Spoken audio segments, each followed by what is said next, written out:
Salve, salve, muito bom dia! Vai começando aqui pela Jovem Pan, mais uma edição do nosso Morning Show, a revista radiofônica, que traz informação, prestação de serviço, entretenimento, tudo isso no papo dessa quarta, 7 de março, 2018. Você é o nosso convidado especial, seja bem-vindo. De lavada, por 5-0, ministros do Superior Tribunal de Justiça negam habeas corpus ao ex-presidente Lula. Com a decisão, o petista pode ir à cadeia após análise dos recursos na segunda instância. Acordo pelos ares. Saiba por que uma voluptuosa atriz pornô está processando um topetudo presidente? Sim, o presidente dos Estados Unidos, Donald Trump. Grande Irmão, com direito a paredão falso, sambadinha e lágrimas à noite de ontem no BBB, definitivamente não passou despercebida. Tem coisa, hein? Sabe quem deu adeus à casa? O brother Mahmoud. Outra baixa foi a do apresentador Thiago Leifert, que vai ser substituído por Pedro Bial. Esses são alguns destaques do Morning, que tá só começando. Bom dia, Paulinha.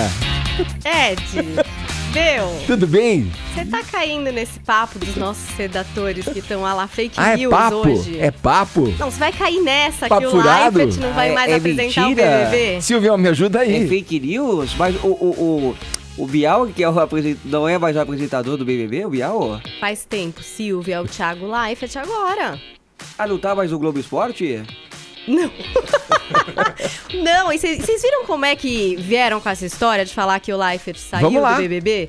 Foi de um jeito assim, ó, bastante enganoso mesmo, Ed, porque eles começam contando coisas que realmente aconteceram, né, coisas que você pode verificar em outros sites, pra ali, no final, mandar umas a pernada de anão, ele segundo não vai mais Tonoli. estar no BBB. E aí você fala, nossa, é mesmo, vai ver que é. Só que não é fake news, né? E muitas vezes é assim que acontece. Né? É verdade, é assim que eles fazem. Vão trazendo dados que você sabe que são de verdade, que você ouviu ali, vão iludindo em outros aqui. Lugares de credibilidade, e aí, quando você vê, você tá enganado e achando que tá com toda a razão, né, Edgar? Isso que é o pior, repassando, dizendo, é isso mesmo, ainda bem que tiraram ele, ou que pena, gostava tanto do Leifert. Bom, é por isso que hoje, meus queridos, você que já foi enganado pela fake news do WhatsApp, você que já ficou preocupado com o compartilhar do Facebook de fake news, a gente vai com uma hashtag Sai de Mim Fake News. Falado. Tá? Eu sei que você tem um gif maravilhoso de espanto, de show, de sai pra lá. E se a gente for pros assuntos mais comentados do país, tem prêmio pra vocês por aqui. Hashtag Sai de Mim Fake News. É isso aí, Paulinha. Outra forma de interação é pelo nosso WhatsApp, 11-931-176... Nossa senhora. Vai. É fake fone. É o fake fone. Não, vou dar o verdadeiro agora. 11-931-17009 é o nosso WhatsApp pra você interagir. Daqui a pouco a Paulinha vai trazer pra gente a nova lista de bilionários da Forbes. Esta famosa lista. Aí eu pensei o seguinte, nessa lista tem um monte de empreendedor. Eu acho que todo mundo que tá ali, fora os herdeiros ali, a maioria é empreendedor, né? Quero trazer esse assunto, então, de empreendedorismo para a realidade brasileira. Quero que vocês, ouvintes do Morning Show, que empreendem ou que já empreenderam, conte quais os maiores entraves dessa experiência, tá bom? Para empreender no Brasil. Como é que é? Resume pra gente aí, conta a sua história, a sua experiência. Foi boa? Foi ruim? Tá certo? Conta pra gente como foi a tua experiência em empreender aqui no Brasil. Tá bom? 11-931-17009 é o nosso número pra você mandar mensagens em áudio ou em vídeo. No mais, pode ver o Morning Show pelo aplicativo da Jovem Pan. Você vê tudo, além de ouvir, tudo o que acontece nesse cubo multicolorido do rádio brasileiro. Também tem o portal da Pan, jovempanfm.com.br, e o nosso canal, que transmite também ao vivo, em imagens, youtube.com/morningshowjp. Além do Instagram e o nosso perfil no Facebook, que tem conteúdo extra. Passe por lá, deixe seu joinha que a gente gosta bastante. Todos convidados a passarem a próxima hora e meia colados aqui na Jovem Pan, porque o Morning tá só começando. Vini, vamos lá, sem fake news, hein? Bora. Conta pra gente o que rolou ontem no BBB, meu caro. Mas teve paredão fake. Teve paredão fake? Teve paredão fake, uma eliminação Pode fake. isso?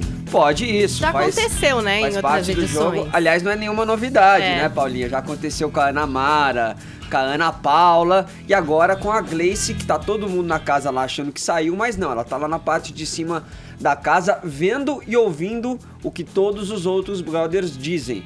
Qual que foi o diferencial desse paredão fake? Que realmente teve uma eliminação, que foi a do Mahmoud, né? Porque foi um paredão triplo, né, Edgar?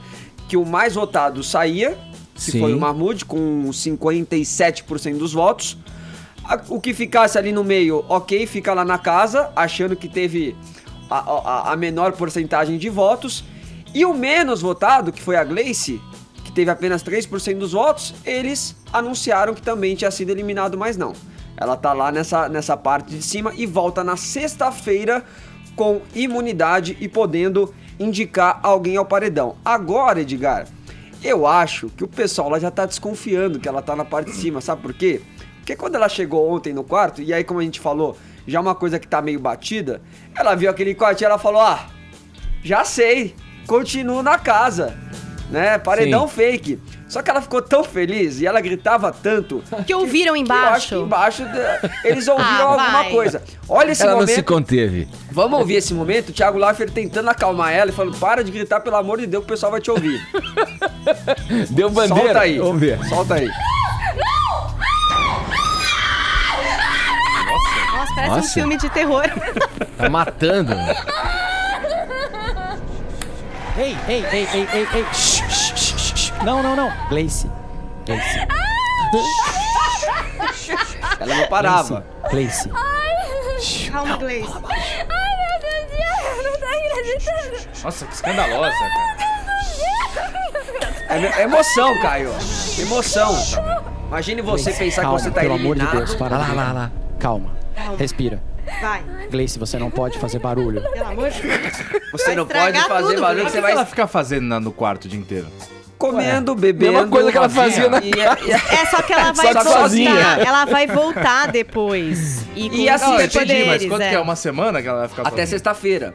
É. E colhendo informações, porque ela vê e ouve. Agora ela vai estar no papel também Mas do então é um telespectador. prêmio, na verdade. É um prêmio total, que ela recebe, é por isso que né? ela ficou tão emocionada. E outra coisa, ela sabe que ela foi a menos votada desse paredão. Então ela sabe que ela tem uma força e realmente a Gleice aí, depois dessa ainda, independente de como vai ser esse retorno, entra aí no páreo pra vencer o BBB. E ela tem das uma grandes outra favoritas. visão do jogo, né, Vitor? Ela tem Porque ela vai vantagem. poder ver o que as Sim, pessoas de fato, conversaram, se tem conchavo rolando. Inclusive, tá todo mundo na expectativa de que ela veja o que o Wagner, que é um participante que ela já ficou lá dentro da casa, armou por trás, né? Os conluios que Wagner fez com os outros brothers e que ela nem imagina. Então é isso que o pessoal tá torcendo para que o Wagner fale lá dentro da casa, né? E é depois da sexta-feira ela volta e fala assim: "Ah, Wagner, quer dizer que você fazia isso, que você participava de tal complô?" Que o cara pegou ela e armou por trás? Eu tenho uma dúvida, Vini. Exatamente. O que é ficar? É beijar? Tem penetração? Não, tem? ficar O que é ficar? é beijar, sem compromisso.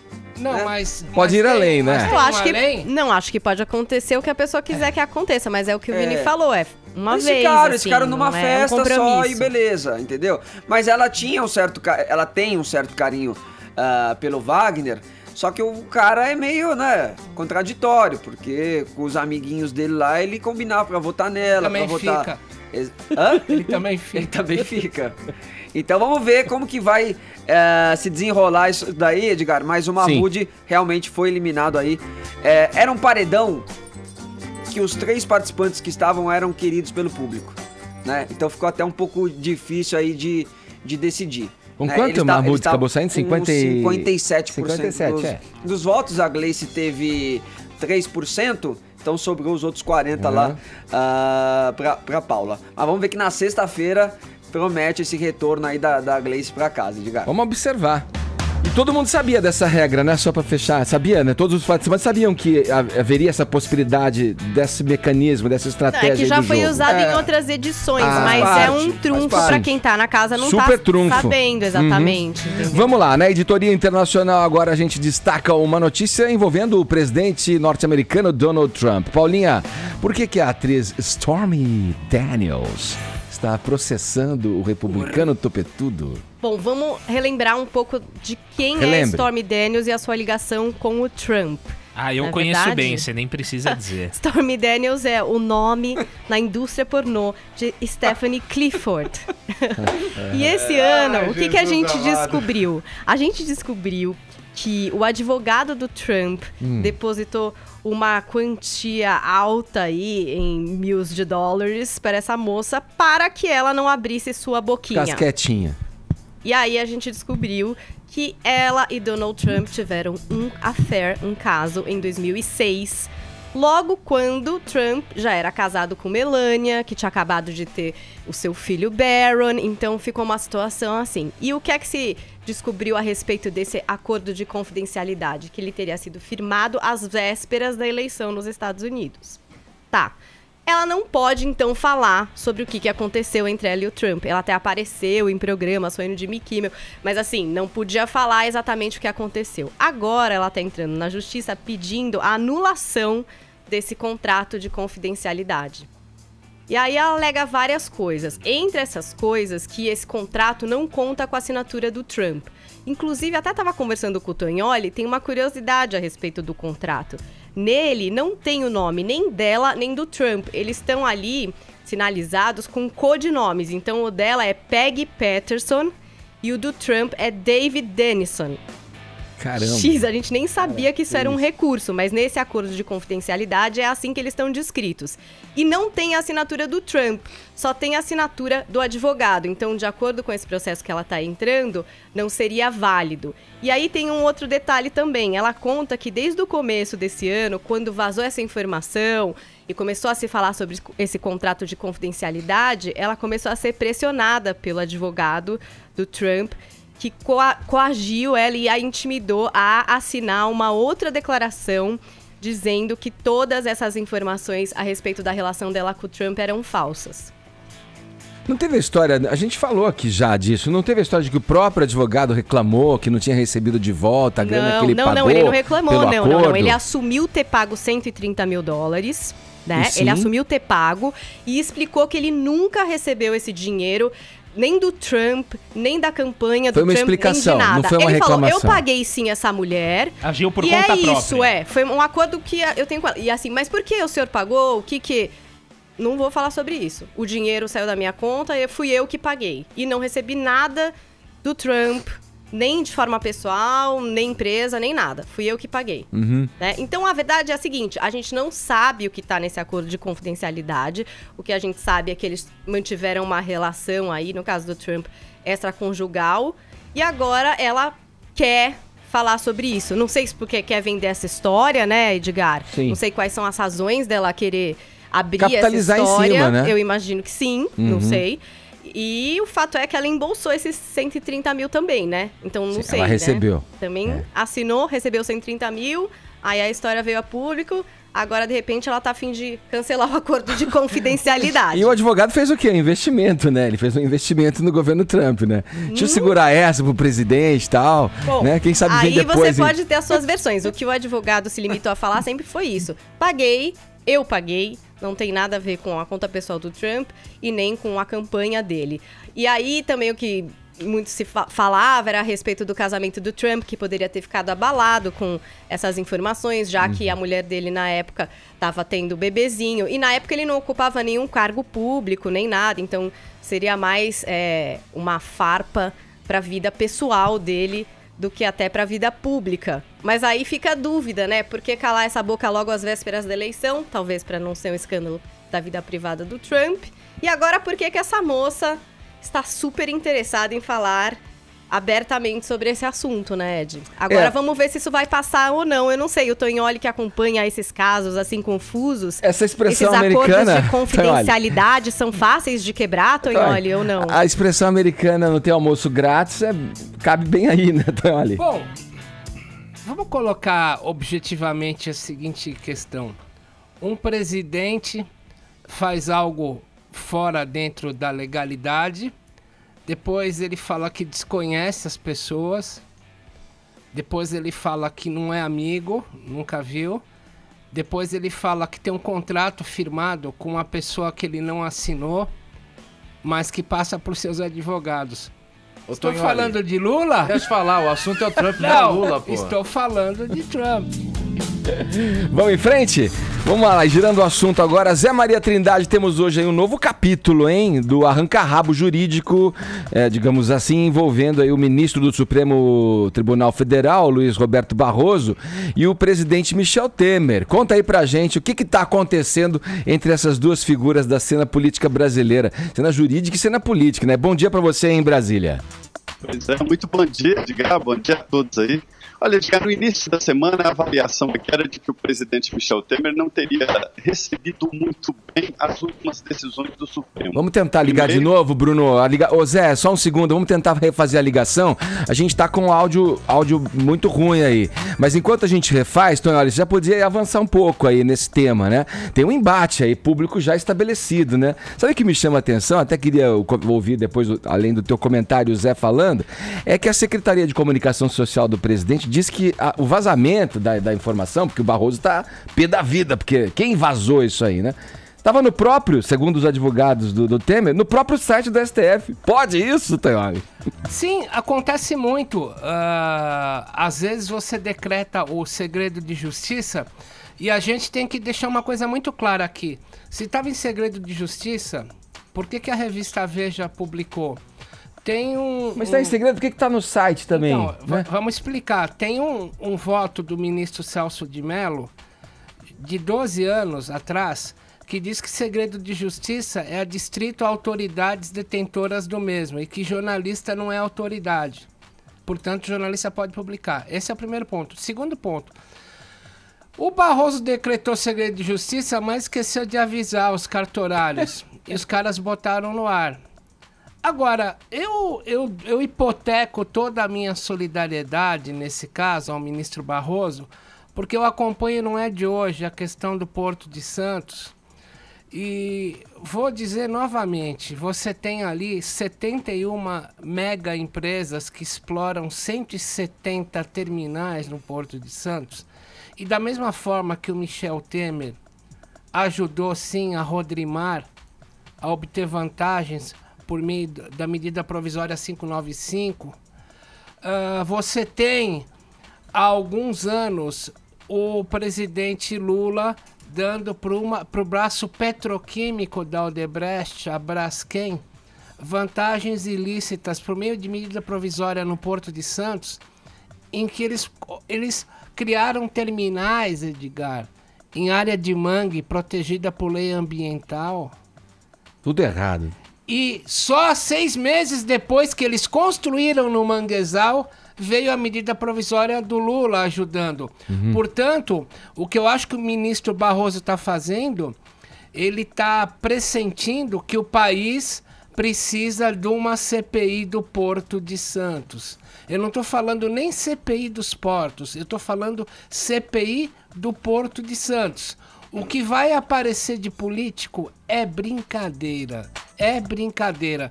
Desde que eu comecei no jornalismo, já vai aí 37 anos. Não vou falar aqui agora, mas a gente sempre ouvia: fulano de tal é dono de tal parcela do porto, fulano de tal é dono de outra parcela, e por aí vai. Olha, a gente não conseguiu restabelecer a comunicação aqui com o Zé Maria Trindade, mas acho que o Tonholi fechou bem esse tema aqui com a gente. Vamos girar, vamos seguir no Morning Show agora, partindo para outra informação. Caio, vamos lá. Foi divulgada ontem uma nova pesquisa CNT sobre a corrida presidencial. Alguma surpresa aí ou a gente tem ali os nomes à frente mesmo, ainda mantendo aí o nome do Lula surpresa e o do Bolsonaro? Para mim tem surpresa. Vamos lá. Porque essas pesquisas, como a última Datafolha, a CNT também feita entre agosto e novembro de 2017, tinha sido a última. A Confederação Nacional de Transportes encomenda para o Instituto MDA, como aconteceu nessa terça-feira divulgada também. Elas trazem que o presidente Lula, o ex-presidente Lula, é rejeitado pela maioria das pessoas, mas diz que o presidente Lula continua liderando o cenário eleitoral. Como que é isso? Eu não consigo entender, mas vamos aos números, cada um vai analisar. Na corrida presidencial, em outubro, o Presidente Lula ganha em todos os cenários, em primeiro turno, em segundo turno também. No primeiro turno, o Lula aparece com 33,4%, segundo essa pesquisa divulgada ontem. Bolsonaro vem logo atrás, com 16,8% da intenção de voto. Marina Silva está em terceiro, com 7,8% dos votos. Alckmin com 6,4%. Ciro Gomes com 4,3%. O presidente Michel Temer, Manuela Dávila e Rodrigo Maia, todos com menos de 1%. Temer 0,9%, Manuela do PCdoB 0,7% e Rodrigo Maia com 0,6%. Aí o Henrique Meirelles, não, ele não aparece, não foi incluído nessa questão. Num cenário sem o ex-presidente Lula, que é o mais provável a acontecer, a gente já vai falar do Lula, de tudo que aconteceu no STJ ontem, da situação política dele, ele continua incluído na ficha limpa. Mas num cenário sem o Lula, que é o mais possível de acontecer no final do ano, o Bolsonaro é quem lidera nas disputas. Num quadro com Fernando Haddad viria com 2,4% das intenções de voto, Bolsonaro com mais de 20%. Marina Silva disputando um segundo turno com Bolsonaro, ela ficaria com 13,9%, Bolsonaro com mais de 20%. E o Alckmin não chegaria nem a 10%, 8,7% das intenções de voto, e o Bolsonaro de novo com mais de 20% aí num segundo turno.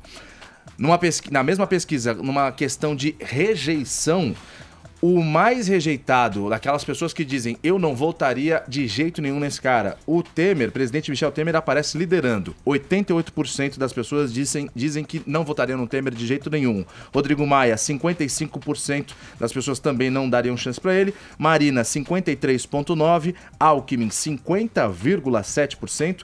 Bolsonaro com 50,4%. Ciro Gomes, 47,8%. E o Lula aparece como o mais legalzão, 46,7%.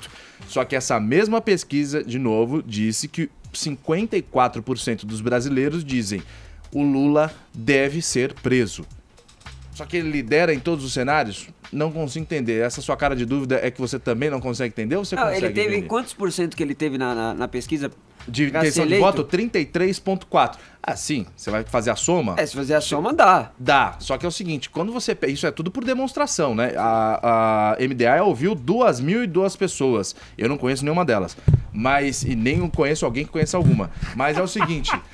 Alguém conhece aqui? Você conhece, Paulinha? Você conhece, Arcon? Mas toda pesquisa é feita por amostragem, né? Aí tem um índice ali de erro. Enfim, a pesquisa tá aí pra fazer uma sinalização. Pois é. Não quer dizer que ela seja verdade. É feita por amostragem, ou seja, com a sua opinião, eles fazem cálculos que equivale a tantos grupos de pessoa e tal.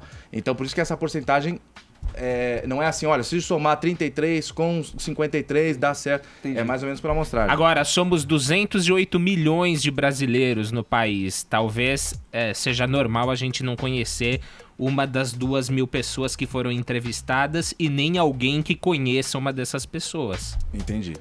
Vamos lá, deixa eu saber a gente já fez um contato novamente aqui com o Trindade para comentar essa pesquisa que o Caio trouxe pra gente. Vamos lá, Trindade, as pesquisas vão acontecendo agora, né? É um jogo que tá aí acontecendo.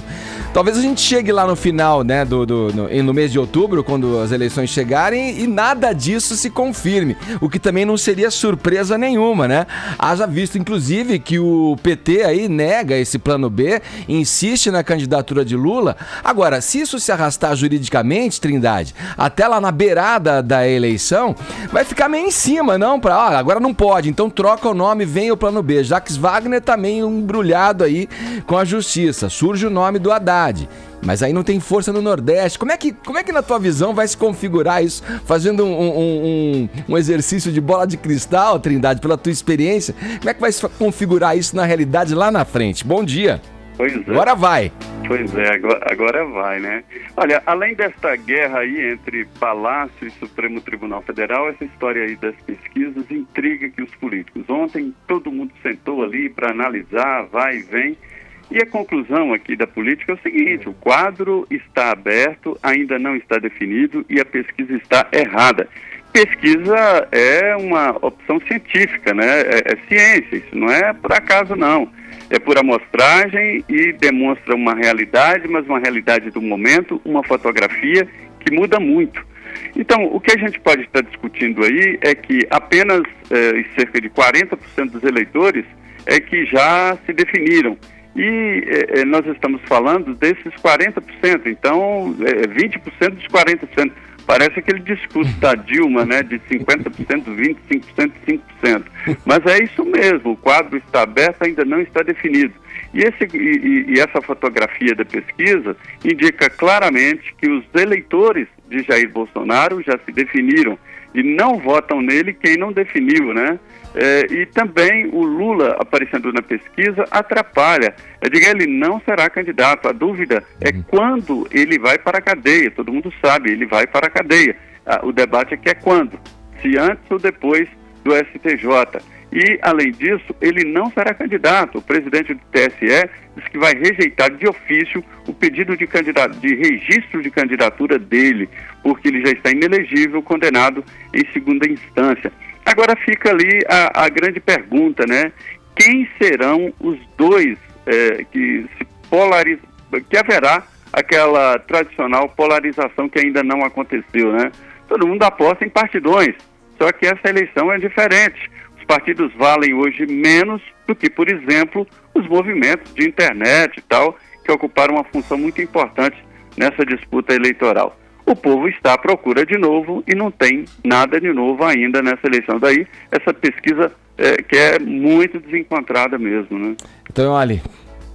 Eu acho, Zé Maria Trindade, Edgar, que a mesma pessoa que quer ver o Lula preso e foi sondada nessa pesquisa é a mesma pessoa que quer votar no Lula. Mas não quer votar no Lula, quer votar na imagem pretérita, passada, que o Lula deixou. Se a gente lembrar quando o Lula assumiu, janeiro de 2003, a China crescendo aí 15% ao ano, o barril de petróleo $150 o barril, o agrobusiness brasileiro bombando, a economia estável, um legado do Fernando Henrique Cardoso.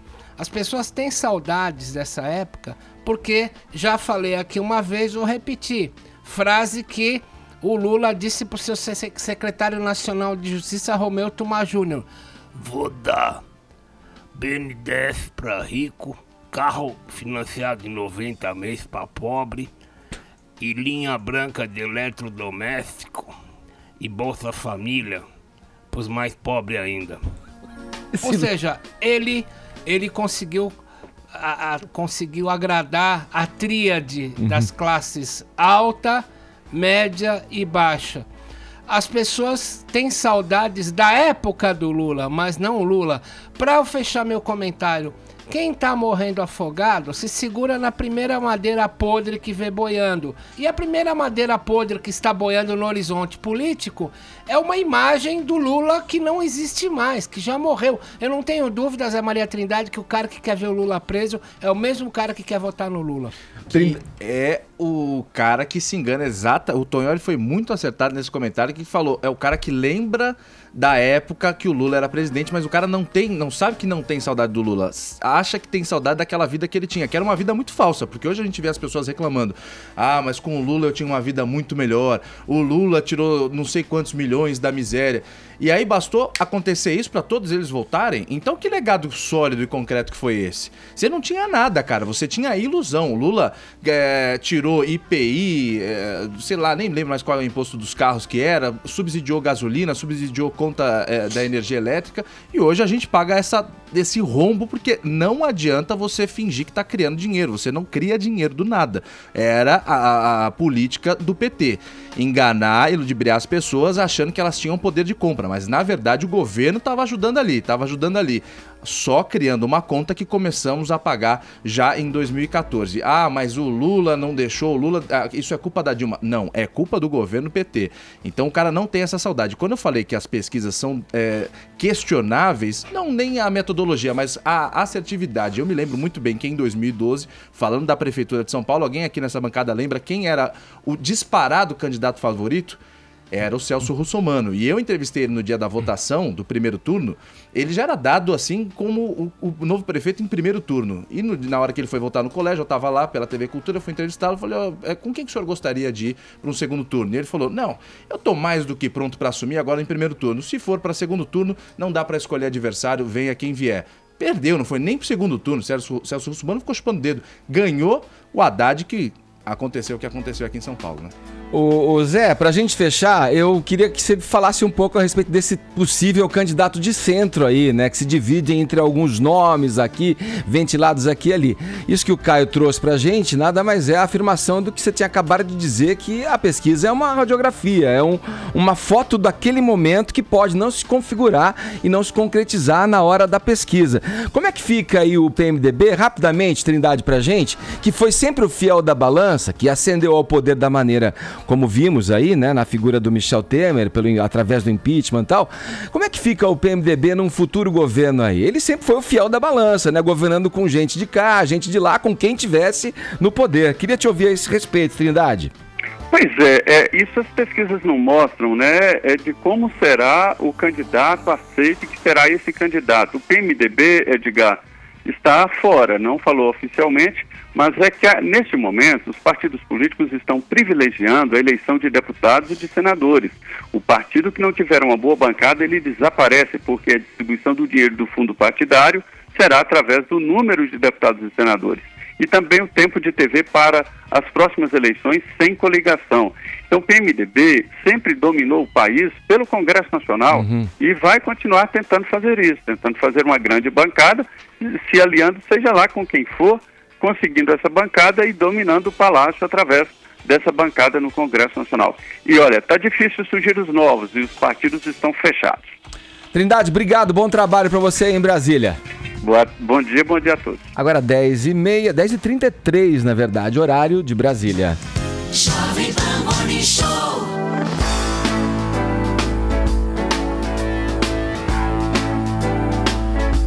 Vamos lá, seguindo aqui no Morning Show, o crítico de cinema Rubens Evaldo Filho se explicou a respeito de um comentário dele durante a transmissão do Oscar. Vamos contar essa história para quem ainda não sabe, Vini, e os desdobramentos? Pois é, mas acho que essa é daquela da série, não é para tanto. Vamos explicar primeiro o que aconteceu, né, com o crítico de cinema Rubens Evaldo Filho na transmissão lá do TNT. Do Oscar. Conta pra gente, rapaz. No domingo, o que acontece, Edgar, é que a Daniela Vega, que é uma atriz transgênero, né, que inclusive foi lá apresentar, subiu ao palco, né, vai apresentar a terceira música indicada ao Oscar de canção original. É a protagonista do filme que venceu o melhor estrangeiro, Uma Mulher Fantástica. Exatamente. E essa música aí do filme Me Chame pelo Seu Nome. E aí, nesse momento que ela sobe, o Rubens Evaldo Filho comenta o seguinte: essa moça na verdade é um rapaz.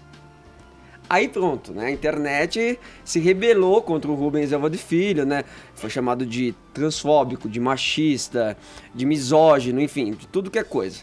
A TNT rapidamente, até pelo Twitter, durante a transmissão do Oscar, colocou um tweet, que a gente pode colocar aqui na tela também, Brunão. O tweet que a TNT colocou durante a transmissão. Sim, a Daniela Vega é uma mulher. E que mulher? Hashtag Oscars. Já pra fazer ali uma retratação, meia-culpa, né? Falar, não, gente, peraí, que o Evaldo Filho falou um negócio ali que a gente também não concorda.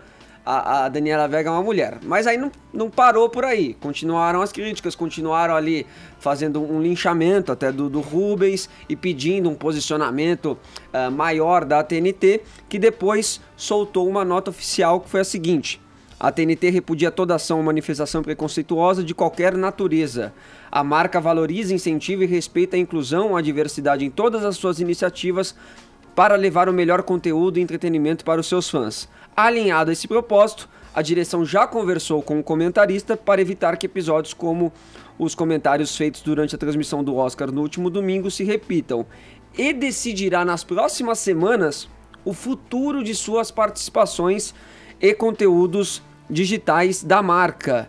Aí depois ela fala até que o Rubens é um dos mais respeitados e conceituados críticos de cinema do país, e coloca também que o Rubens se desculpa pelos termos, né, que possam ter ofendido ou provocado mal-estar. Em nenhum momento houve a intenção de endossar qualquer posicionamento preconceituoso.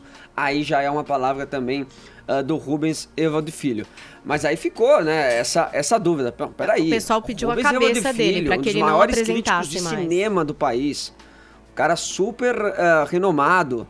E conhecido por ter uma língua ferina, ele não se segura, Já é um cara ele faz ácido. comentários super ácidos e complicados. Comentários sobre assim. figurino, sobre a beleza. Das Ele fez um comentário sobre a beleza da Frances McDormand. Sobre a ausência de, no caso, né? Ele falou... Nossa, essa mulher não é muito bonita. Não é bonita, tomou um porre no Globo de Ouro e agora esse filme é um grande sucesso. Então, ele já tem, né, Edgar? Eu gostei mais. Essa marca. Ele é desse jeito, Rubens. Me faria gostar mais da pessoa. Ele tava comentando a indicação da Saoirse Ronan para um outro prêmio, falou que ela tava gorda, tava fora do peso. O Rubens, ele é um cara polêmico. E há muito tempo que ele faz na TNT. Eu acho estranho o canal não saber que ele já é assim, porque ele sempre foi assim. E outra, já se sabia que essa menina subiria ao palco. Por que então não conversaram com todo mundo pra saber como é que iam falar sobre isso? É um assunto novo, todo mundo tá sujeito a errar. A gente aqui às vezes não sabe se falar Pablo ou Pablo, e não é por falta de respeito, não, é por falta de... Mas quando você erra o artigo ali, né? Que você troca o artigo, que você fica confuso com ele... Você já sabe que vai ter uma apresentadora transgênero. Por que não conversou antes sobre isso quando você troca o artigo, quer dizer, eu acho que faz parte desse momento de, digamos, acomodação que a gente vive sobre assuntos, sobre as questões de reconhecimento, de como a pessoa se vê, de como a pessoa se enxerga e como ela quer ser tratada. No caso dele, ele fez uma afirmação mesmo. Ele teve um tempo, ele falou, no caso, esta moça é um rapaz. A que interessava esse tipo de informação? Eu sei, Ed, mas presta atenção. O Rubens, ele é um cara de língua ferina, tá? Você já sabe que vai ter a primeira vez no Oscar que teremos uma atriz transgênero aparecer. Não é todo mundo que tá super esclarecido sobre o que é ser transgênero. Eu não sei se o Rubens, no caso, está. O que é um transgênero? Ela nasceu um menino. Só que ela sempre se percebeu uma mulher. Mas e hoje a gente aceita como... Você acha que foi uma provocação? Ele fez uma afirmação. Por que depois ele se desculpa? Porque aí ele reviu a questão, porque ele falou, frente à empresa, não sei. Aí tem outras Edgar, questões. se entra agora um transgênero aqui na Jovem Pan, aqui, vai lá na redação. Aí entra aqui, a gente percebe, fala, pô, que mulherão diferente, grande, bonito e tal. Você acha que ninguém aqui vai comentar? E você que tá ouvindo a gente, seja sincero. Você entra no teu escritório, no teu trabalho, ninguém vai comentar? Pô, é transgênero. Ninguém vai falar nada? Mas sei lá, qualquer lugar que entrar vai estar. Então, peraí, mas tem uma diferença. Ele tá apresentando um programa em rede nacional. O que eu tô querendo dizer assim, eu acho que foi um erro da TNT. Essa mulher é um rapaz, ele não falou, tem que morrer. Você vê que na internet eles estavam super segmentados no que a empresa acredita e quer dizer pras pessoas. Você sabe que vai ter uma atriz transgênero subindo ao palco. Como que você já não aborda isso com os apresentadores dizendo o posicionamento da empresa é a favor de tudo isso? Rubens, por favor, nenhuma brincadeira em relação a isso. É uma coisa que a gente... Agora, vai lá na internet, faz esse post e não dá um toque pro cara poder no ar, porque é ao vivo. Você consegue fazer um tweet na hora, e não consegue falar, oi Rubens, tudo bem? Olha, esse negócio que falou da atriz tá pegando super mal. Se você quis fazer uma provocação, não deu certo, você não quer falar no ar alguma coisa sobre isso? Tudo ok sobre o que você tá falando. Então, o que eu acho é que deixaram ele na fogueira, porque eu não acho que ele tenha feito de propósito. Eu acho que ele... É uma afirmação. Ô, Ed, posso adicionar uma informação? Deixa eu só adicionar uma informação, então, com relação a isso que você tá falando de deslize ou não. Peraí, segura aí. Pro Tonholi também poder comentar. É difícil, quando surge esse tipo de assunto aqui é difícil. Vai, fala. Porque o Rubens também deu uma entrevista ao blog Sala da TV, do Portal UOL, e ele diz assim, ó, o que aconteceu com relação à atriz Daniela Vega foi, no fundo, uma confusão minha em termos técnicos de expressão. Puxa então, aí vida. adicionando essa dúvida que você tá tendo, ele responde que acabou sendo um deslize ali dele na hora de se expressar, de se direcionar a Daniela. Vai lá, Tonholi. Bom, eu quero que a TNT se exploda. Eu concordo. Meu apoio total e restrito Cláudio Rúlio Tonholi Edivaldo Filho, porque em sendo da geração dele, a gente aprende algo que no manual de redação da Folha de São Paulo se chama legenda para cego. O que é legenda para cego? Tá a foto ali, você coloca da esquerda para a direita, Lula, fulano e fulano. Eu acho que ele quis descrever, sendo um cara de outra geração, em que você não coloca o gênero com bem-vindix, né?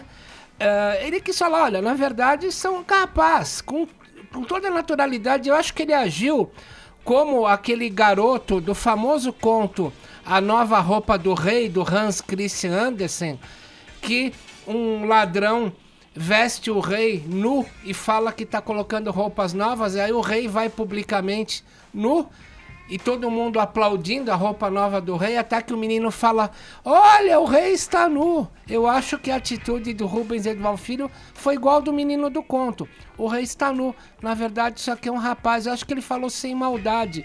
Eu acho que ele quis descrever, pra quem não conhece o que é transgênero. Foi isso, um desconhecimento mesmo então, na hora de se expressar. Sem maldade, mas... Errou sim, porque em rede nacional não dá, a gente não tá...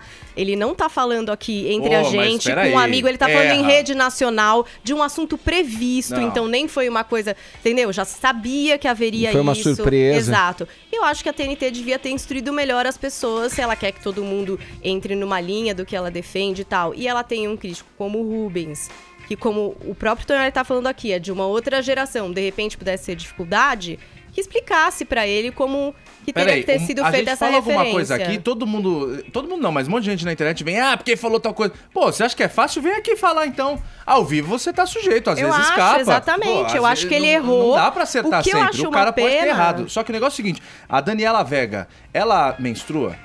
Ela engravida? Então não é mulher. Peraí, ela é um transgênero. Ela é um transgênero. Esse papo da TNT soltar nota. Ela é mulher e que mulher? Um bando de frouxo que em vez de abraçar o cara, virar e guardar o cara, virar e falar, o cara errou, tudo bem, a gente pede desculpa, acabou. Agora, no meio da transmissão, soltar uma nota, a gente repudia, o Rubens Edivaldo Filho, a gente vai até repensar se ele continuar participando.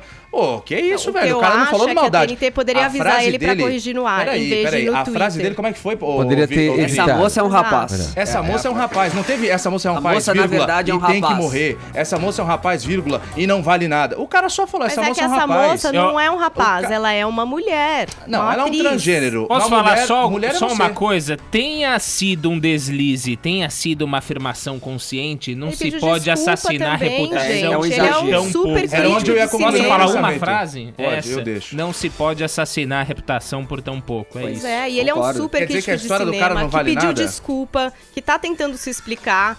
Agora, gente, é isso, muitos estão se acostumando com a definição. Ela é uma mulher, agora ele entendeu, muito provavelmente. Mas essa caça às bruxas, a gente vai formar uma próxima geração de jornal, de jornalista, de programa de TV, de tudo, que não se posiciona. Vai ser sempre o isentão. Qualquer leitura que você for fazer, é gente que não se posiciona. Qualquer programa de TV não se posiciona. Qualquer programa de rádio não se posiciona, porque fica todo mundo com medo, cara. Ele se desculpou? Ele pediu desculpa? Não, ele falou que foi um erro, que ele não soube se expressar. E eu acredito nisso mesmo, isso que eu tô querendo dizer. Não acho que ele tenha querido errar. Estamos bom para ambas as partes? Tudo bem. E aí ele não pode continuar sendo crítico de cinema que ele é há 1000 anos? Vou seguir aqui, tá? Vou seguir aqui. Vamos lá. Vamos falar agora de literatura no Morning Show. Um jovem chamado Giovanni Martins, que é morador de uma favela lá no Rio de Janeiro, tá fazendo sua estreia como escritor, com um livro de contos. E ele anda chamando bastante atenção de muita gente. O Rodrigo Viga vai trazer os detalhes pra gente. Bom dia, Viga, pra você aí no Rio de Janeiro, em imagem e som pra gente aqui no Morning Show. Pô, Viga, tá bonito aí onde você tá, rapaz. Onde é que você se encontra agora? Na livraria. Bonito, hein? Pedido, vou até ficar em pé agora. Pode ficar em pé ou não? Tá ótimo. Mais bonito? Tá ótimo assim? A livraria ao fundo. Bom dia, Ed transgressor. Ed transformador. Tudo beleza ou não? Cuidado, Viga. Vai. Pera aí. Olha que ácido eu também sou, hein, Paulo? Então não vou nem entrar nessa seara, tá? Porque, enfim, o Rubem Edivaldo Filho, um beijo e um queijo pra você, rapaz. Olha só, meu caro Edgar, a gente muito fala de favela aqui no Rio de Janeiro, sobre violência. Posso sentar, Edgar? Fica mais bonito pra você? Isso aqui é em pé. Fica mais saboroso pra você. Fique à vontade, meu caro Rodrigo Viga. Acabei de tomar um café literário. Acabei de tomar um café literário, rapaz. Acabei de ler algumas páginas de livros, entendeu? E nós temos hoje aqui um medígio, Giovanni Martins, 6 anos de idade. Ele que brotou, nasceu em uma comunidade, Vidigal, favela, zona sul do Rio de Janeiro. A gente está acostumado a falar aqui do Rio de Janeiro, favela, sobre barricada, sobre intenção, tiro, porrada. Só que dessa vez, rapaz, o tiro que deu foi pirotécnico. Um livro com contos se transformou. Vamos ver se está... Se transformou. Você está me ouvindo aí, Viga? Olha, você pode ficar sentado ou em pé, você decide, mas fica parado. Não, tô paradinho, rapaz. Então vai pro lugar que tem sinal, é melhor, né? Tá cortando muito, Viga. Calma aí que eu vou chegar pra frente. Vou caminhar, vou andar. Bom, o Giovanni veio com esse lançamento. Obviamente o Viga estava iniciando. Melhorou, Edgar? Tá, vamos lá, vamos testar, vai, manda aí. Vamos lá, eu saí da minha posição, agora estou encoberto aqui pelas folhas. E as folhas dos livros aqui atrás estão me inspirando para falar a história do Giovanni Santos, porque ele, Martins, melhor dizendo, ele tem apenas 26 anos de idade, morador do Vidigal, uma comunidade aqui do Rio de Janeiro, e resolveu entrar para o mundo literário. Ele é o cabeleiro, tá vendo a foto ao fundo aí? Todo cabeludão, todo despojado, e resolveu contar a história da favela com um realismo, rapaz, impressionante, mas com um brilho, com uma técnica, com um olhar, uma perspectiva muito especial que está encantando aí o mundo literário. Ele, inclusive, já fez acordos para que esse livro seja publicado em 8 novos países, em 8 idiomas diferentes, e muito provavelmente em breve vai virar tema de filme, porque o mundo literário está encantado com a obra, com o gabarito, com a capacidade desse menino egresso de uma favela, de uma comunidade do Rio de Janeiro, que resolve contar a história não de tiro, porrada e bomba, mas de uma realidade nua e crua, aí ó, sol na cabeça, nua e crua, de moradores de favelas do Rio de Janeiro, com um outro olhar, com uma outra perspectiva. É um garoto prodígio, um garoto produto exportação, viu, Edgar?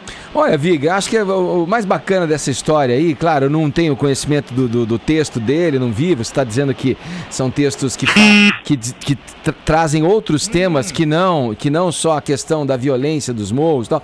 Acho que o bacana é isso, porque a gente está tão saturado no noticiário de informações ruins, de mortes, de tráfico de drogas, de atrocidades que acontecem nas comunidades, e às vezes se esquece que dentro da comunidade a grande maioria dos habitantes ali é de gente que toca a sua vida honestamente, trabalha e dá duro na vida. Quer dizer, essa associação direta das comunidades com o crime, né, ela é muito errada às vezes. E esse menino vem aí exatamente para botar uma luz, né, no sol aí dos contos que ele escreve nesse livro, imagino eu. Fiquei interessado, hein? Ele começou numa competição assim, sabe, uma competição de bairro, de esquina, que dava uma bicicleta para o vencedor. Pegou, ganhou a bike e deu para namorar. Depois ganhou um Kindle, aí foi mergulhando em obras literárias, foi se esmerando, foi se aperfeiçoando, e agora virou um grande escritor, sem dúvida alguma, uma revelação da literatura brasileira. A gente estava acostumado a ouvir sobre as favelas, a cultura das favelas está muito ligada à música, muito ligada ao funk, agora ligada à literatura, sem dúvida alguma, é um passo novo, um passo diferente. Tomara que dê tudo certo aí pro Giovanni Martins, apenas 26 anos de idade. Ele tem um grande mérito também, viu, meu cara Edgar? É torcedor do CRF, já caiu no meu gol. Tá certo, meu caro amigo transcendente Rodrigo Viga. Garoto. Um abraço. Transformador, transgressor, o transação, Edgar. Grande abraço. Valeu, Viga. Obrigado pelas informações. Bacana, boa notícia, hein? Finalmente, dá pra dar um respiro aqui. Vamos lá. De volta à política. Em decisão unânime, os 5 ministros da 5ª turma do Superior Tribunal de Justiça negaram ontem um habeas corpus pedido pela defesa do ex-presidente Lula. Vamos lá, Caio, como é que ficam as coisas a partir de agora, a partir dessa decisão unânime aí do TST? Ficam do STJ, Superior Tribunal de Justiça. Ficam mais complicadas para o ex-presidente Lula e vão agora cair na mão do Supremo Tribunal Federal, que é a última esperança do ex-presidente e de toda a defesa dele. Mas antes, deixa eu só te contar como é que foi ontem, porque a partir da 13h, os 5 ministros do Supremo Tribunal de Justiça se reuniram justamente para julgar um pedido de habeas corpus preventivo feito pela defesa do ex-presidente Lula. Na música parece do Mario Bros. É o negócio seguinte: a defesa tinha recorrido ao STJ justamente para falar assim: STJ, enquanto o TRF4 julga os embargos de declaração que nós apresentamos lá, por favor, toma uma decisão aí, não deixa o Lula ser preso não. Era isso que estava sendo julgado ontem. Sim. Os 5 ministros viraram e falaram, opa, peraí, vamos analisar esse caso.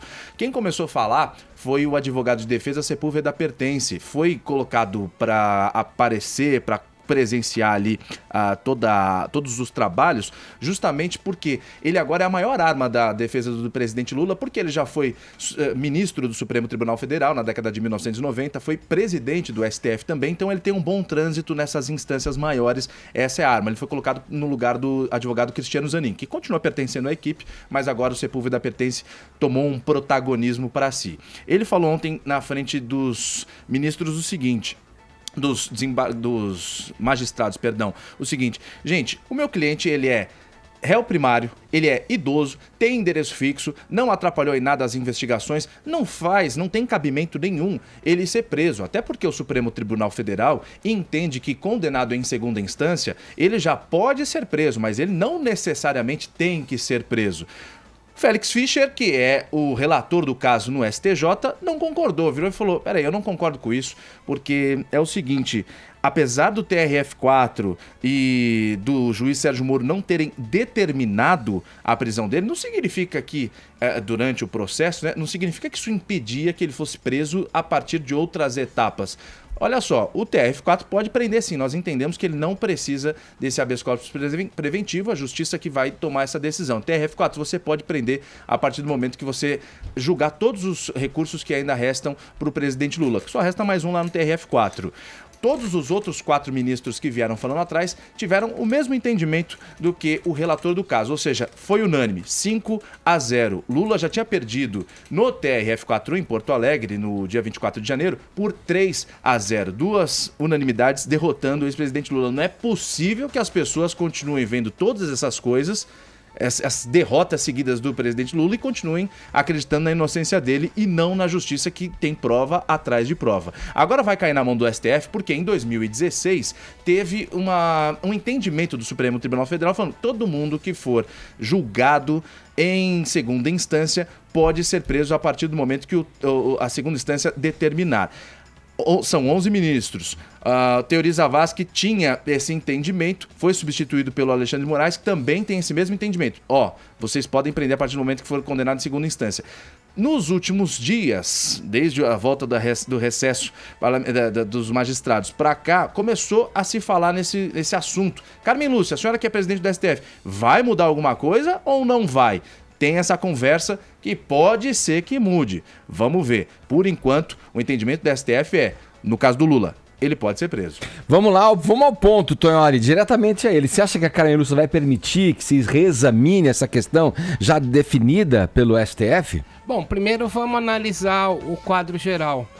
O que agora a defesa do Lula pode fazer é entrar no próprio STJ, que julgou ontem por 5-0 o recurso dele, um negócio chamado recurso em habeas corpus. É um recurso contra a votação de ontem. Isso iria para o STJ, depois do STF. Eles podem também entrar diretamente no STF com um recurso, mas aí não se chama mais recurso em habeas corpus, aí vai direto no STF. Bom, saindo do juridiquês, os embargos de declaração que estão correndo, ou seja, a defesa do Lula questiona alguns pontos levantados pelos desembargadores do TRF4, só vão ser analisados após o dia 23 de março, quando o desembargador do TRF4, Vitor Laus, volta de férias. Dali para cá, está havendo uma técnica do PT para julgar o STF, dizendo: o STF está pondo as barbas de molho e não põe a mão na massa. A defesa alega o artigo 5º, inciso 57 da Constituição, que fala que todo mundo é inocente até que se prove o contrário. Quero ler um trecho, Edgar. Ontem à noite me mandou aqui uma explicação o advogado do Lula, o Dr. Cristiano Zanin Martins, que é interessante ler aqui, olha. A condenação imposta ao Lula pelo Tribunal Regional Federal da 4ª Região é ilegal e emitida em processo marcado por claras nulidades, como demonstrado pela defesa do ex-presidente durante todo o processo. Atentem para agora.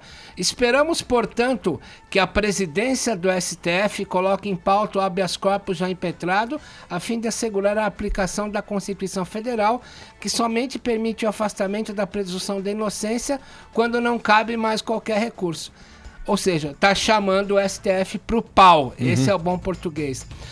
A Carmen Lúcia tende a ficar na dela, tende a deixar o caso correr, mas o ministro Celso de Mello, decano do STF, chamou ela de lá e falou: ministra, chama para votação e vamos tirar esse fardo das costas. Então, estrategicamente, a partir de hoje, sobretudo, o PT e sua militância passarão a acusar o STF de omissão. Eu vou só relembrar, para fechar esse assunto aqui no Morning Show, da frase da própria ministra Carmen Lúcia no começo do ano, no final de janeiro, para ser mais preciso. Olha lá, abre aspas: não sei por que um caso específico geraria uma pauta diferente. Analisar o tema por Lula seria apequenar muito o Supremo. Não conversei sobre isso com ninguém.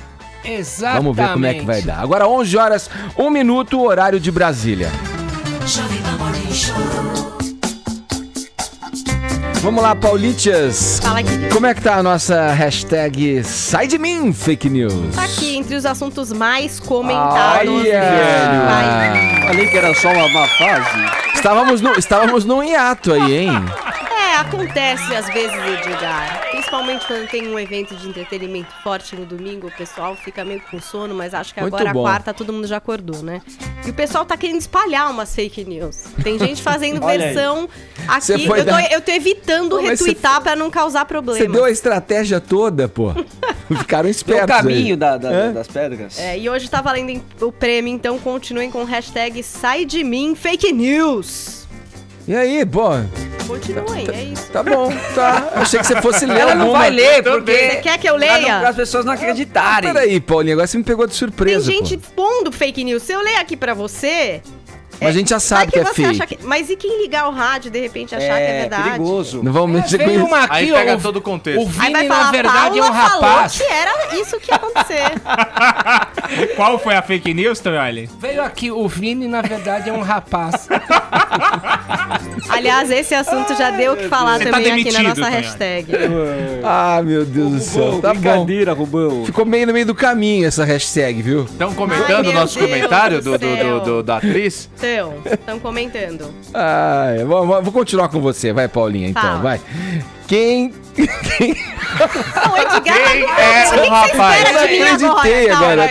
Eu tô olhando melhor a notícia, mas isso não é mentira, isso aqui. Calma. Quem quer ser um bilionário? Responde pra mim. Todo mundo, né? Pois é. Quem é que não, é um né? desejo comum entre todos nós. Mas não é todo mundo que sai e que tá na lista da Forbes. Não, Olha não aí, é todo mundo. Isso não é mentira, é uma verdade. Não são muitos, mas são alguns. 2.208 bilionários no mundo. Amigo do Tonholi, tá lá. Vindos de 72 países diferentes. Então temos aí um pessoalzinho, né, com bilhões de dólares. O primeiro deles é Jeff Bezos, da Amazon. Puta, e é de dólares ainda? Puta, bilhões de mais dólares. Triste Sabe ainda. quantos bilhões de Jeff Bezos? Se fosse de real, você tava perto ali, né? Jeff Bezos é o único que tem um número com 12 dígitos. Ele tem 112 bilhões de dólares. Bom, nem Jeff Bezos. Cara, ele tem mais que o dobro que o Lehman, né? Eu lembro de ter lido alguma... O Lehman acho que tinha uns 30. O Lehman caiu esse ano, né? Coitado, deve estar duro. De 29,2 bilhões, ele foi pra 27,4 bilhões. Ele é o primeiro brasileiro... Ele falou, putz, Caio, tô mal essa semana. É o que ele te emprestou, né? Foi, exatamente. Ele é o primeiro brasileiro a figurar na lista, caindo aí algumas posições em relação ao ano passado. Bom, então a gente tem o Jeff Bezos em primeiro, com esse número incrível, é o único que tem 12 dígitos, seguido pelo Bill Gates e depois pelo mega investidor Warren Buffett. O Mark Zuckerberg, que a gente sempre, né, quer meio saber, já que todo mundo é amigo dele lá no Facebook, ele ficou em 5º lugar. E a primeira mulher a aparecer nessa lista tá na 16ª posição e é a Alice Walton do Walmart, que tem 46 bilhões de dólares. Aí tem o Donald Trump, Ed. que teve um probleminha na lista desse ano. Ele caiu 222 posições em relação ao ano passado. Tá ruim. Então a fortuna dele aí de 3,5 bilhões de dólares caiu para 3,1 bilhões de dólares. É o contrário dos presidentes aqui, né? Pera, ele perdeu o dinheiro em vez de ganhar. Ele ganha. Lá acaba caindo. Ô, Paulinha, mas você falou que o Lehman é o único que tá aí nessa lista? Não. É o primeiro brasileiro da lista. Ele tá na 29ª posição. E depois a gente tem mais alguns. Tá falando bastante hoje, hein, Caio? Caramba. Brincadeira, hein? A lista global tem 42 brasileiros, viu? Porque os outros dois sócios do Jorge Paulo Lehmann, estão na lista também. Mas antes dele está o Joseph Safra, que ficou na 36ª posição. E ele tem um detalhe, em vez de perder dinheiro, ele ganhou, queridos. A fortuna dele aumentou um pouquinho. Aí tem o Marcel Herman Telles e o Carlos Alberto Sicupira, que são da Ambev. O Eduardo Saverin, que é o brasileiro que participou da fundação do Facebook. E o Abílio Diniz também na lista. Aí tem um novato brasileiro, que aliás é amigo de Cláudio Tognoli. Não fala que sou eu, Luiz Frias, que entrou pra lista dos bilionários com 13 bilhões de dólares. Da tua banda, Tognoli. Exatamente. Vocalista da minha banda chamada Bomba Garay. Abraço e parabéns, Luiz Frias. Parabéns. E a primeira brasileira, a mulher a entrar aqui pra lista. Você podia pagar um almoço pra equipe, Tana, só porque você é amigo do bilionário. O Tognoli tá muito bem relacionado agora, conhece um dos bilionários aí do mundo. O Luiz Frias é o presidente do grupo Folha, né? Responsável também pelo pagamento seguro, PagSeguro, que a gente usa bastante na internet. Quando ele abriu o IPO, o sistema para investidores, há poucas semanas... Caiu essa graninha? Foi aí que caiu essa graninha. O meu querido Luiz é o vocalista mais rico do mundo. Pois é. E aí a gente tem mulheres brasileiras também. Entre os 42 nomes do Brasil, a Maria Helena Moraes Skriplich, da Votorantim, é a primeira delas. E a gente tem algumas outras, como ali a Maria Aguiar do Bradesco, a Dulce Pugliese de Godoy Bueno, que é Examil, enfim, e outras mulheres do listão. A da Top Term não tá? Você acredita que não? O que ela faz de anúncio, o que ela anuncia, o que ela deve arrecadar... Araci, né? Araci. Ela é maravilhosa, essa mulher. Paulinha, vamos lá. A gente aproveitou essa divulgação da lista da Forbes aí com os bilionários do mundo. Aliás, um monte de empreendedor tá nessa lista aí, para falar de empreendedorismo aqui pelo nosso WhatsApp com os ouvintes do Morning Show que mandaram mensagens pra gente contando sobre suas experiências nessa área aqui no Brasil. Aliás, que no Brasil tem um monte de obstáculo aí para você conseguir empreender, né? E ser bem sucedido, né? As questões das tributações, a burocracia. Vamos ver o que o pessoal tá dividindo com a gente como experiência aí no empreendedorismo. Bom dia, Morning Show. Aqui quem fala é o Sidney de São Paulo. Com a minha experiência de empreendedor, tenho uma empresa de manutenção de jardim. O maior choque é quando você migra, né? Do MEI, que é o microempreendedor individual, onde você está no simples, quando você passa do nível ali, na minha época, era 60 mil reais anuais, você vira microempresa e começa a pagar muitos impostos. Eu saí de um imposto para 4. Então essa é a maior dificuldade no Brasil. Creio que deveria ter uma escadinha, né? Conforme a gente fosse subindo, os impostos vinham aparecendo devagarzinho. Não pular de 1 para 4 assim de uma vez. Tá aí, ó, a tributação, primeira questão. Olá, bom dia. Aqui é Lucas, de Americana. E na minha opinião, a maior dificuldade para quem busca empreender no Brasil é a burocracia. Disparado é o que mais desmotiva. Eu senti isso na pele e vi como é complicado você ter uma ideia, querer fazer ela dar certo e tudo conspirar contra. Você se sente remando contra a maré. Valeu, um abraço a todos. Burocracia que tá no tempo aí de você conseguir abrir uma empresa, né? O tempo é muito longo, né? Poderia ser mais ágil também. Bom dia, pessoal do Morning Show. É Wagner Gonçalves, da Zona Norte de São Paulo. E eu diria pra você que se sogro ou sogra é ruim, ex-marido ou ex-mulher é ruim, cunhado ou cunhada é ruim, eu diria mais que na hora de empreender aqui no Brasil, ter sócio ou sócia é a pior coisa que você pode fazer na sua vida. Minha dificuldade de empreendimento foi com certeza acreditar em duas pessoas numa sociedade que eu não devia dividir nenhuma festa de decoração de balão. Bom dia pra vocês e um abraço pra todos. Confiança nos sócios, né? Sobre empreender no Brasil, eu tenho um comércio aqui no centro de São Paulo. Coisas que você não aprende na faculdade e na escola. Você concorre com contrabando, carga roubada, empresa em nome de laranja que compra de outros estados e não paga a substituição tributária é uma loucura, você concorre com o desleal.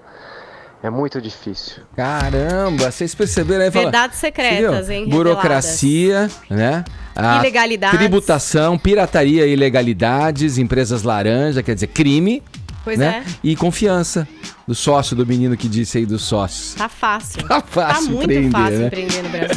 Vamos girar o assunto? Vamos falar do quê, Vini? Vamos falar do quê?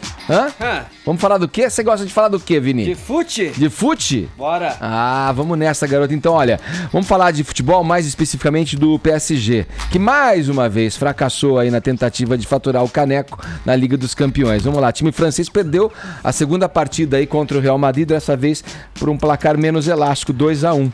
Cadê os jornalistas franceses agora que falaram que o PSG ia melhorar sem o Neymar, né, Edgar? E aí, o Neymar fez falta então? Que o time ia ficar mais coletivo. Ah, falavam isso? Que não ia ter tanto individualismo. Pois o que aconteceu foi que não teve nada do PSG ontem. O substituto do Neymar foi o Di Maria e o time simplesmente não rendeu, né? Nem incomodou o Real Madrid, que tinha uma vantagem já muito boa, né? O primeiro jogo foi 3-1 para o Real. E aí ontem o primeiro tempo totalmente administrado ali pelo Real Madrid, levou o jogo como quis, né? O Cavani estava muito nervoso, o próprio Di Maria, que substituiu o Neymar, não conseguia fazer jogadas ali que incomodassem a zaga do time espanhol. O Mbappé, né, que é um excelente jogador, também não estava nos seus melhores dias. Enfim, o PSG não conseguiu aí furar a zaga do Real Madrid e acabou perdendo o jogo por 2-1. O primeiro gol foi do Cristiano Ronaldo, né, um gol de cabeça. Cristiano Ronaldo, o nome, né, dessa decisão aí, fez 2 gols lá na Espanha, agora mais um.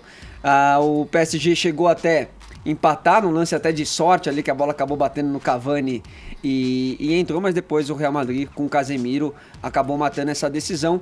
E o Neymar fez uma postagem, né, no Instagram dele, obviamente que triste, né, tava torcendo ali para o time dele. Nós temos essa postagem aí do Neymar, Bruno, pra gente mostrar.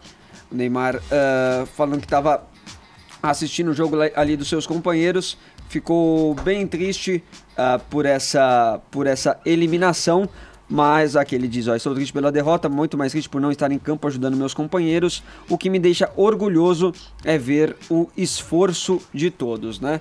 Agora sim nós temos aí a postagem que o Neymar fez, e até com a falta ali dele caindo no chão. Enfim, ele não conseguiu poder ajudar aí o PSG nessa decisão, né, Edgar, mas por conta dessa lesão aí que acometeu o craque brasileiro. Agora, eu acho que mesmo com o Neymar, o PSG não teria passado. Teria mais chances, é verdade, né? Mas não teria passado porque... Tava muito difícil retomar, né, esse placar aí assim, da primeira partida. O dinheiro ainda do PSG não é tudo, né?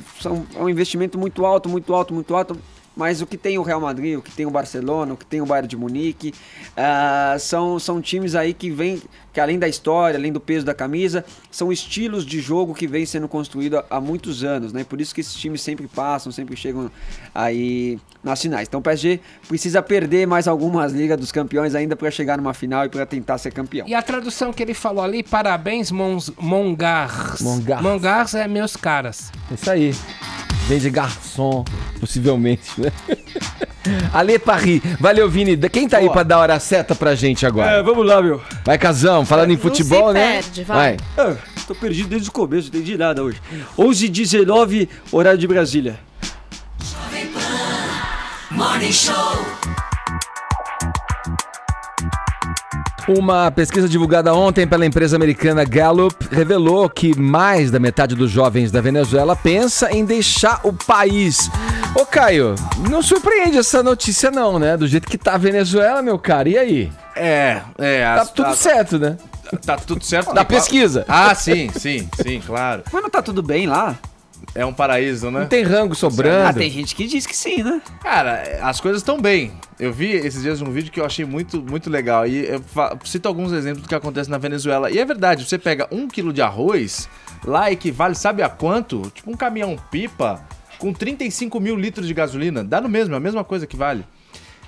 Isso é uma demonstração de que a economia tá muito bem, ou não é, Vini? Tá andando. Você vê que lá, nesse mesmo vídeo, tava falando justamente do que você pode comprar com o salário mínimo lá, que na Venezuela é de 177 mil bolívares, aqui a gente ganha menos de R$1.000, lá os caras têm 177 mil, então olha quantas coisas eles têm acesso, né? E não é coisa supérflua, não. Por exemplo, um shampoo, que é bobagem, acho que é pura vaidade, custa quase 200 mil bolívares. Então, eles não dão valor pra esse tipo de coisa, sabe? Com salário mínimo, você compra muita coisa lá que valha realmente a pena. Mas enfim, vamos lá falar sobre a pesquisa, agora falando assunto sério. A situação na Bolívia, ela é muito séria, desde Hugo Chávez se agravando agora nos últimos anos com o Nicolás Maduro. A ditadura tá oprimindo muito a população que não tem grana, não tem o que comer. Você vai no mercado, não tem o que comer. Venezuela, né? Escapou um Bolívia. Situação na Venezuela, você falou Bolívia. Escapou a Bolívia. Não. Deixa o Evo Meirelles lá quieto.